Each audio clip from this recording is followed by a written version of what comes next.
এই মাছটা যে তোমরা কত জনে কত নামে চিনো, তোমাদের কমেন্ট চেক না করলে আসলে আমি জানতাম না। তবে চিনো না যে এমনও অনেক আছে। অনেকে বলতেছে প্রথম দেখেছে আমার কাছ থেকে, আপু কিভাবে রান্না করো, কিভাবে খাও, একটু ভিডিও দাও প্লিজ। আসলে তোমরা যারা চিনো বা তোমরা যারা খেয়েছো তারা কিভাবে খেয়েছো জানি না, আমি যেভাবে রান্না করি সেটাই আজকে তোমাদেরকে দেখাবো। তো যাই হোক, এটা পরিষ্কার করার জন্য আমার প্রথমে লাগবে গরম পানি। এখানে মাছের উপর আমি কিছু গরম পানি দিয়ে দিচ্ছি, এটা দিলে তাড়াতাড়ি পরিষ্কার। অনেকে নাকি এটাকে ইঁদুর মনে করেছে, এরকম অসংখ্য জনে কমেন্ট করেছে দেখতে ইঁদুরের মতো লাগে নাকি। আসলে কি দেখতে এটা ইঁদুরের মতো লাগে? তোমাদের কমেন্ট দেখে আমি বারবার খেয়াল করে দেখতেছি, বাট আমার কাছে তেমন কিছু লাগে না। গরম পানি দিলে হয় কি, উপরের চামড়াটা খুব সহজে উঠে যায়। এই যে কালো চামড়াটা উঠে দেখো, ভিতরে কি রকম ধপধপে সাদা। আর মাছের ভেতরে এই নৌকার মতো জিনিসটা থাকে, এটাকে কি বলে আসলে আমি জানি না। এটা ফেলে দিতে হয়, এটা খাওয়া যায় না। মাছটা ফেটে আমি ভিতরে পরিষ্কার করে নিচ্ছি। তবে এখানে সবচেয়ে কষ্ট হচ্ছে এই মাছের মাথা পরিষ্কার করতে। মাথার অংশতে চোখগুলো ভালো করে পরিষ্কার করে নিতে হয়, কারণ এখানে কালি থাকে বলতে পারো। এটা পুরোপুরি ফেলে দিতে হয়। একটা মাছ এভাবে পরিষ্কার করতে আমার যে কতক্ষণ সময় লাগছে তোমরাই ভেবে নাও। তবে এই মাছ একটু পরিষ্কার করতে কষ্ট আছে, সেটা যারা খেয়েছে তারাই জানে। তো আমি এখন সবগুলো একটু ধুয়ে নিচ্ছি। পরিষ্কার না করার আগে মাছটা যে কিরকম কালো ছিল,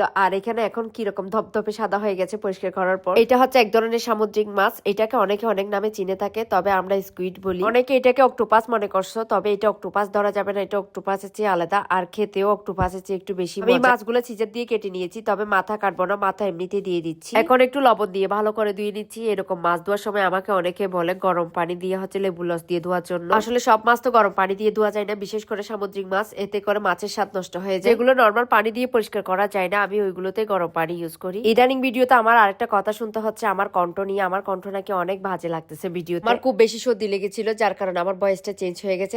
এখন একটু ভালো হচ্ছি, তবে এখন কেমন লাগতেছে জানি না। তো যাই হোক, রান্নাটা আমি বরাবর মাছের মতো করে করতেছি। আগে মশলাগুলো একটু কষিয়ে নিয়ে দিয়ে দিলাম উপরে মাছগুলো। এখন যেগুলো দিচ্ছি এগুলো হচ্ছে মাছের ডিম, মাছের ভেতরে থাকে আর কি। এখানে আমি পানি অ্যাড করবো না, মশলাগুলো দিয়ে জাস্ট হালকা করে পানি দিয়েছি, তবে এইভাবে কষিয়ে নেব। তো দেখো কষানোর পর এখান থেকে কি পরিমাণ জল বের হয়েছে, তবে আমি কোনো এখানে পানি অ্যাড করি না। সাথে হচ্ছে এই শাকটা রান্না করবো, এটাকে আমরা হেলচি শাক বলি। এটা এখন আমি সিদ্ধ করে নিচ্ছি, সিদ্ধ করে পানিগুলো টিপে ভালো করে ফেলে দিয়ে তারপর এটাকে আমি ভাজি করব। এটাকে তো আমার অনেকটা কলমি শাকের মতো লাগে। এইদিকে আমার মাছ রান্না তো একদম কমপ্লিট হয়ে গেছে, তারপর আমি শাকটা বসিয়ে দিলাম। সবাই তো সবকিছু চিনে না আর সব জিনিস খাই নাই, আমি খাই নাই বলে আরেকজনে খাওয়া দেখেছে খারাপ মন্তব্য করতে হবে এমনটা না। মাছটা অনেকে নাকি দেখে নাই, আমার কাছ থেকে প্রথম দেখছে এরকম আমাকে অনেকে জানিয়েছে। তবে তাই বলে আমার খাওয়া দেখেছে খারাপ মন্তব্য করতে হবে আমি খাচ্ছি বলে? যারা দেশের বাইরে থাকে তারা তো নতুন নতুন অনেক খাবার শিখতেছে, তাই বলে আমরা এদের খাওয়া দেখে তো খারাপ মন্তব্য করতে পারি না। অনেকে বলে যে সি কোনো কিছু বাদ রাখে না, তাদের উদ্দেশ্যে কথাগুলো বলতেছে। এমন অনেক খাবার আছে যে আমরা জীবনেও খাই নাই, দেখিও নাই, বাট অনেকে খেতে দেখেছি, কিন্তু আমরা তো এরকম মন্তব্য করি না। আমার মনে হয় কিছু মানুষের রুচির অভাব, আসলে জানে না কিভাবে কোথায় কি কমেন্ট করতে হয়। মানে কমেন্ট একটা করে দিলে হয়ে গেল। আর আমার থেকে না এই মাছের মাথাটা খেতে অনেক বেশি মজা লাগে, তবে এটা পরিষ্কার করতে অনেক বেশি কষ্ট। তো আজকে দুপুরে লাঞ্চ ছিল আমার এটা।